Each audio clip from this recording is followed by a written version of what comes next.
Assalamualaikum warahmatullahi wabarakatuh. Masih di channel De Santoso teman-teman, dan tetap masih bahas tentang Lazada ya teman-teman. Di video kali ini saya mau bahas tentang rapot toko ya. Setelah libur lebaran kemarin, rapot tokonya merah semua ya teman-teman. Oke, di sini saya punya poin 1, terus tingkat pembatalannya juga merah, pengiriman tepat waktunya juga merah, dan kebijakan konten katalog merah. Oke, di sini saya mau bahas yang tentang kebijakan konten dan katalog ya teman-teman. Karena kalau tingkat pembatalan udah jelas itu karena toko melakukan pembatalan atau toko melakukan tidak kirim barang sampai ordernya itu dibatalkan otomatis oleh sistem, itu masuknya ke tingkat pembatalan juga. Lalu untuk pengiriman tepat waktu, ini pengiriman yang melewati batas SLA ya.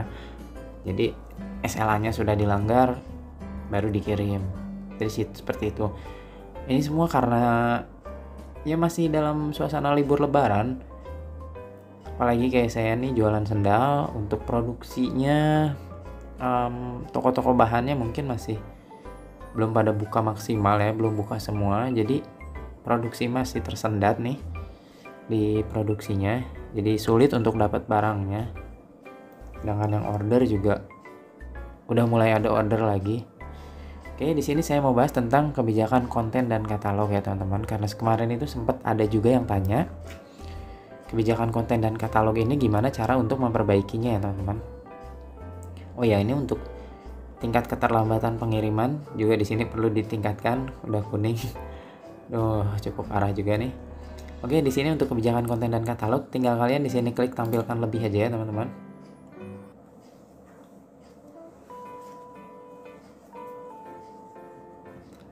Oke, kita scroll ke bawah. Tingkat pembatalan saya sekitar 7%. Pengiriman tepat waktunya cuma 65% dari yang harusnya 95%. Tingkat keterlambatan pengirimannya ada, ini kena 1 poin. Oke, di sini ada kebijakan konten dan katalog ya teman-teman. Oke, ada teman-teman yang tanya gimana cara memperbaikinya kebijakan konten dan katalog. Kalau menurut saya ini kebijakan konten dan katalog ini nggak bisa diperbaiki ya teman-teman. Ini karena ini poinnya bukan poin, maksudnya statusnya merah. Kalian bisa klik aja di sini detail. Kalau emang kalian sama untuk mengalami kebijakan konten dan katalog, kalian klik aja detail di sini.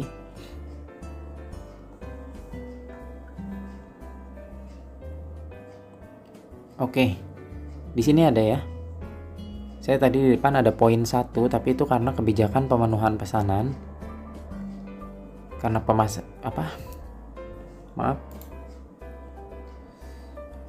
Poin 1 itu karena keterlambatan pengiriman kalau nggak salah tadi ya. Oke, tingkat keterlambatan pengiriman di sini. Oke, kena poin 1. Dan di sini untuk kebijakan konten dan katalognya. Nah, ini kebijakan konten dan katalognya. Di sini tidak bisa banding ya teman-teman. Jadi emang nggak bisa diperbaiki kebijakan konten dan katalog itu. Jadi kalau udah merah, merah aja terus gitu ya.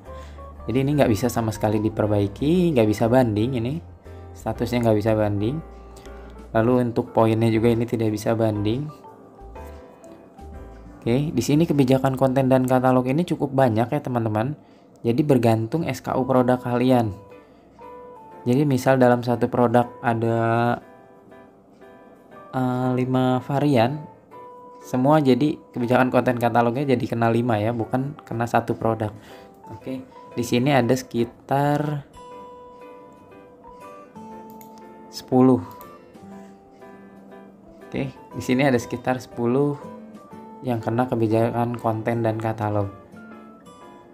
Oke, di sini totalnya kan ada 11 ya. Saya tampilkan 10. Oke, di sini saya tampilkan 20 aja. Oke. Jadi ada 11 kebijakan konten dan katalog, ada 10 kebijakan konten dan katalog, dan 1 kebijakan pemenuhan pesanan. Oke, di sini tidak bisa banding. Tapi ada salah satunya teman-teman. Kalian harus dilihat dulu ini kenapa kebijakan konten dan katalognya. Kalau saya ini karena waktu itu saya ikut buat mystery box. Jadi di sini bisa lihat ya deskripsinya, kebijakan apa yang dilanggarnya, bisa dibaca. Kami telah mengidentifikasi bahwa produk ini telah melanggar kebijakan produk terlarang. Jelas ya teman-teman, kebijakan produk terlarang mystery box. Akibatnya kami telah mengunci dan menghapus daftar produk Anda. Jadi emang waktu itu kan Lazada karena banyak penipuan juga, bukan penipuan sih, jadi ya gimana ya soal mystery box tuh. Kadang kan kalau saya ini buat mystery box ini karena emang mau buat habiskan stok. Jadi emang saya buat harganya murah dan jual harga sendal-sendalnya juga murah. Jadi kayak saya kirim random gitu ya maksudnya. Cuman kan ada sebagian seller juga yang memanfaatkan momen-momen mystery box itu pakai barang-barang yang gak lazim ya teman-teman. Mungkin teman-teman juga udah sering atau udah pernah lihat seller-seller yang menggunakan gambar handphone di depannya atau laptop atau sejenisnya dengan elektronik yang menggiurkan lah pokoknya, dengan harga yang gak masuk akal itu, misalnya sekitar 30.000, 50.000 atau sampai 100.000 gitu. Dan anehnya ini loh, mereka itu para customer maksudnya ya, mereka tuh masih banyak yang tertarik gitu ya dengan dijudul handphone misalnya Vivo atau handphone Oppo berapa harga 100.000 misalnya, tapi mereka masih banyak yang tertarik gitu. Dan setelah mereka order nanti dikirimnya kebanyakan jepit rambut, ada aqua gelas, pokoknya macam-macam gitu ya. Ya mungkin karena itu juga kebijakan Lazada, makanya menghapuskan toko-toko yang membuat konten mystery box di etalase tokonya gitu. Termasuk saya juga kena. Di sini saya buat mystery box tuh karena buat ngabisin stok sendal yang udah lama gitu teman-teman. Jadi saya buat sekitar, kalau nggak salah waktu itu harganya sekitar 10 atau sampai 15.000 lah per sandalnya. Dan di situ saya tulis juga, saya kirim random, saya kirim acak berdasarkan model yang tersedia di toko saya gitu. Mereka yang order tinggal pilih ukuran aja, misal dia pengen ukuran 37 atau 38, nanti dikirim barangnya random gitu. Jadi ini semua kebijakan konten katalognya tentang mystery box ya teman-teman, bisa dilihat. Oke, di sini bisa dilihat sampai yang terakhir pun di sini sama mystery box semua. Jadi sekitar, kalau nggak salah ini ada 2 konten saya yang membuat mystery box, masing-masing pakai 5 varian gitu ya. Jadi kenanya sekitar 10 kebijakan konten. Oke, tapi nggak usah khawatir teman-teman, karena kebijakan konten katalog ini nggak terlalu mengkhawatirkan buat toko juga. Jadi cuman sekedar status aja, itu rapotnya merah kebijakan konten dan katalognya, tapi dia nggak ngasih poin juga buat toko kalian. Jadi aman-aman aja. Dan di sini bisa dilihat waktu eksekusinya. Di sini ada waktu eksekusinya ya teman-teman. Ini dari tanggal 24 Mei 2021 ya teman-teman. Jadi udah cukup lama nih, udah sekitar setahun. Iya ya, udah setahun. Ini parah banget. Dan ini nggak hilang ya teman-teman. Oke, tapi jangan khawatir juga. Di sini ada expiration date-nya. Jadi waktu expire-nya. Jadi nanti mungkin dia akan hilang tepat sama poin mungkin ya, dia 1 tahun hilangnya.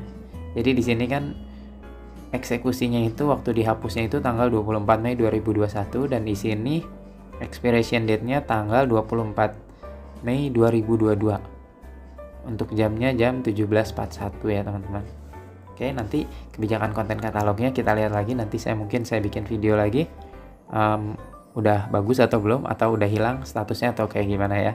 Oke, jadi ini nggak perlu dikhawatirkan sih sebenarnya, karena dia nggak ngasih poin juga buat toko kalian, dan nggak ngaruh ke traffic order juga, nggak ngaruh sama sekali. Oke, semoga info ini bermanfaat ya teman-teman. Jadi yang mengalami hal yang sama nih tentang kebijakan konten dan katalog, silahkan cek aja ya kenapa, konten apa yang emang dihapus oleh Lazadanya. Jadi kalian bisa dicek di sini. Oke, sekian dulu video dari saya. Oh ya, jangan lupa buat bantu subscribe juga ya. Wassalamualaikum warahmatullahi wabarakatuh.